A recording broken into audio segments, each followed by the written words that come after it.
The wind rustled the dry leaves as I stood by the roadside, my jacket barely shielding me from the cold. My phone had lost signal miles back, and the last bus I was on had broken down without warning, leaving a handful of us scattered along this rural stretch. They'd all gotten picked up or found another way, but I had insisted I'd be fine. I wasn't. I stared down the fading road, empty and quiet under the weight of dusk. My eyes burned, not just from the biting wind, but from the tears I had fought all day. The trip was meant to be an escape, from the city, from my suffocating job, and most of all, from Liam. After 5 years together, he had left me without a reason I could understand. No closure, just silence. A part of me had hoped the silence out here might be different, soothing maybe. Instead, it felt like abandonment all over again. The hum of an engine pulled me from my thoughts. Headlights approached from around the bend, cutting through the dusk like beacons. A yellow taxi rolled to a stop beside me, window down. The driver leaned across the seat, a middle-aged man with graying hair and kind eyes. "You all right, miss? Need a lift?" he asked. I hesitated. I should have said no, but the darkness was creeping in, and the thought of spending the night here, alone and freezing, outweighed my caution.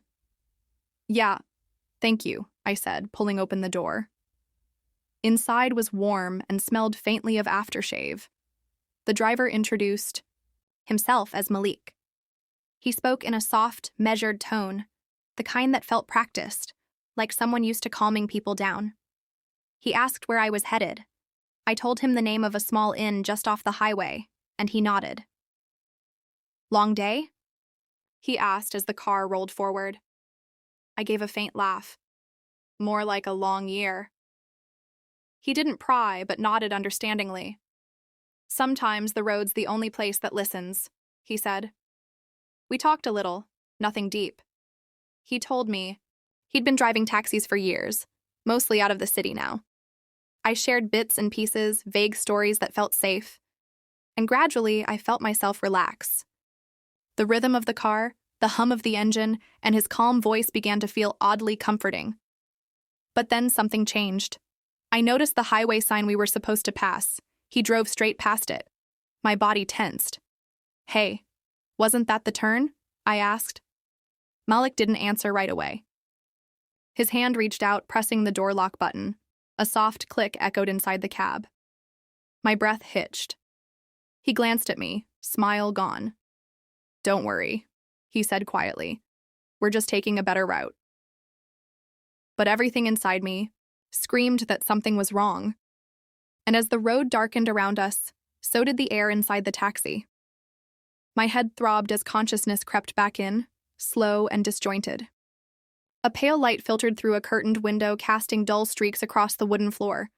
The surface beneath me was a couch, not a bed, not a hospital, and certainly not the inn I'd asked for. I sat up too fast. Nausea swirled in my stomach as the room steadied, small, dimly lit, smelling faintly of disinfectant and something sweet, like old fruit. Panic bloomed in my chest. I wasn't tied up, my clothes were intact, but none of it reassured me. Where was I? The last thing I remembered was the click of the door lock, and Malik's voice telling me not to worry. A kettle whistled from the next room. I stumbled to my feet, legs weak, body trembling. I moved toward the sound just as Malik stepped into view, holding a chipped mug. "You're awake," he said, almost cheerfully.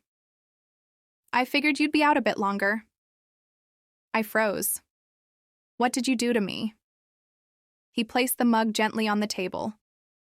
"You were panicking. I had to calm you down. You fainted." "I didn't faint," I said through gritted teeth. "You did something." He raised his hands. "You're safe here. I promise." The words fell like stones. My skin crawled with every syllable. Safe? In a stranger's home against my will? The twisted sense of care in his voice only made it worse. "I'm calling the police," I said, scanning for a phone. "There's no signal out here," he replied, matter of fact. "But listen, please. I didn't bring you here to hurt you. I brought you here to help." I stared at him, stunned. I've seen your posts, he continued. Online, the photos, the captions. You're not okay. You keep searching, running, hurting. I get it. I've been there. What? My voice cracked. You know me? I've followed your journey for a while now, he said gently. I knew you needed someone who saw you, not the version you show the world, but you. My mind reeled. Social media? He'd watched me through curated squares and filtered words and convinced himself he knew me? This isn't love, I whispered. This is obsession. He looked wounded, but I didn't care. I'm not staying here, I added, every word a blade. I don't care what your intentions are, you kidnapped me. His face twitched, guilt or regret, I couldn't tell. I glanced around again. The front door was locked, but to the side, near the kitchen, I noticed a narrow hallway, and at the end, a back door, partially ajar. My pulse quickened. I would not wait for a chance. I would make one. Malik's voice softened. You don't have to run.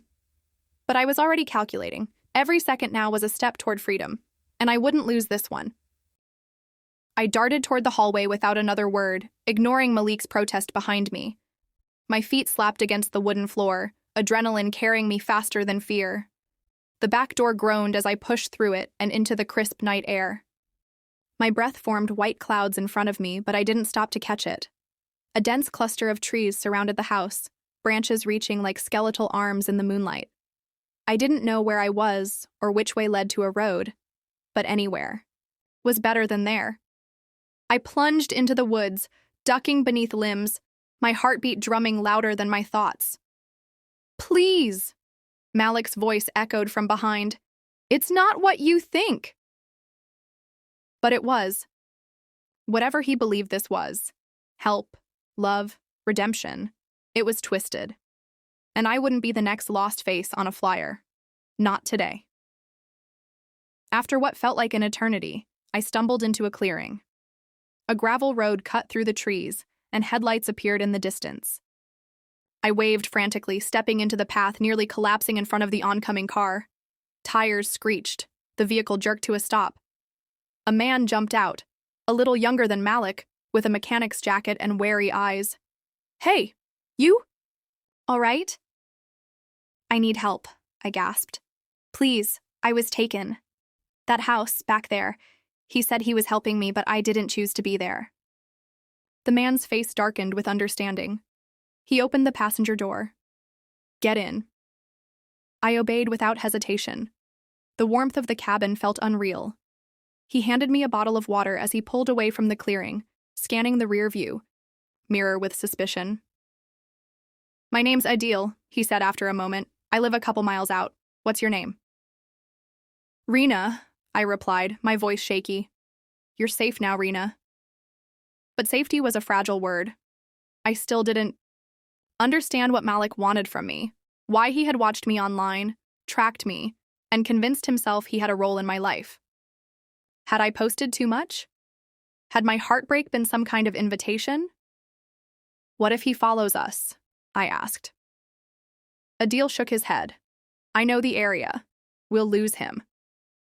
As the woods disappeared behind us, a heavy silence settled in. For the first time in days, I didn't feel trapped, yet I wasn't free either. Adil glanced at me occasionally, concern in his eyes but no trace of the invasive familiarity I had seen in Malik. You're not the first person he's done this to, are you? I asked suddenly. Adil's jaw clenched. No, but you might be the first to get away. The words sank in. And as the car rolled forward, a new question took hold. How many stories like mine never got to be told? Adil drove me straight to the nearest police station, a modest, weathered building lit by a single flickering bulb. I gave my statement slowly, carefully, reliving each moment like walking barefoot over broken glass. The officers listened, intently, scribbling notes, asking questions with gentle patience. When I mentioned Malik's full name, one officer glanced at another, the kind of look that confirmed unspoken truths. He's been on our radar, one of them admitted. But he never left proof. Until now. Adil stayed nearby the entire time, silent but present. I didn't know him well, but his calm was grounding. When the officers assured me they would handle it, I nodded, though trust was something I'd have to rebuild. Afterward, Adil offered to drive me to the town's only motel. It was nothing fancy, but the bed was clean and the door had a sturdy lock. As I stood at the threshold, unsure whether to thank him or collapse, he spoke. "You've got strength, Rena. Most people would have given up in that moment." I smiled faintly. "I almost did." He started to walk away, then turned. "If you ever want to talk, I fix radios and cars at the edge of town. No pressure." I nodded, unsure if I'd take him up on it. My heart was too tangled for warmth to take root again. Days passed. I stayed in the town longer than expected, helping the police piece together the case. It turned out Malik had done this before, quietly, methodically, always under the guise of kindness. Victims were often too afraid or ashamed to come forward. He knew how to prey on loneliness, but this time he had misread mine.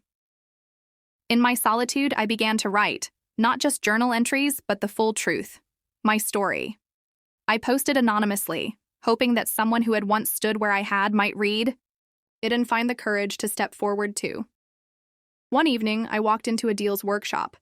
He looked up from a half-repaired radio, surprised but not startled. "You said radios tell stories," I said. "Do you think people do too?" He smiled. "The honest ones do." We talked that night, not about trauma, but about music, old places, funny misadventures. For the first time in months, I laughed without bitterness. There was no spark of romance, no dramatic pull, just two people sitting with honesty and time. And maybe, in another chapter, that would be enough. Later, I sat in his car, looking out the window as he drove me back to the motel. The road was quiet, familiar. But this time, I wasn't standing alone, and I wasn't waiting to be rescued. I was choosing the direction. Behind us, the past still lingered like a shadow in the rearview mirror. But ahead, the horizon looked wide open, and I was ready to drive toward it.